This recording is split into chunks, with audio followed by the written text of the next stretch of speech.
You know, I feel sorry for her that she literally risked her life to get here.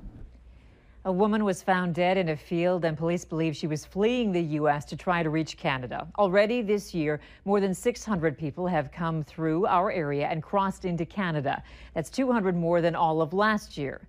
Valley News Team's Ryan Laughlin joins us from Emerson, the Canadian border town that's seen an increase in border jumpers. It was just a half a mile south of here, the old Noise decommissioned port of entry, where they found a woman's body in a field. It's believed that she was trying to get here to Canada seeking asylum. Officials believe her story will have to be repeated again and again before real change gets made. So this is all that's separating us from the United States. Greg Jansen is the Reeve of Emerson. So I would be like the mayor, I guess, for the whole area. He knows the border well. So I have a hunting camera set up here. Well, I took it down. I'm waiting for a battery pack. He says under the cover of night, hundreds of asylum seekers cross the border into this small town of just over 600 people. And when they do get into town, they're knocking on doors, like not just knocking, they're just constantly banging on the doors, ringing doorbells, banging on windows, literally almost scaring the crap out of the people. When he heard somebody had died trying to get to his town, he was surprised, but not why you think. Are you serious? In May?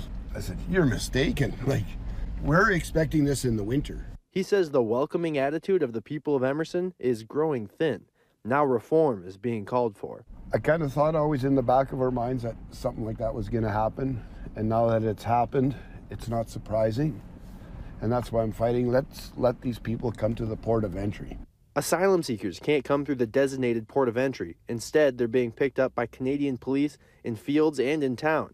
Jansen says that's a waste of manpower and is dangerous, in part because he says some of the border jumpers are criminals. This guy had a very, very serious long record that he will be in jail for a long time.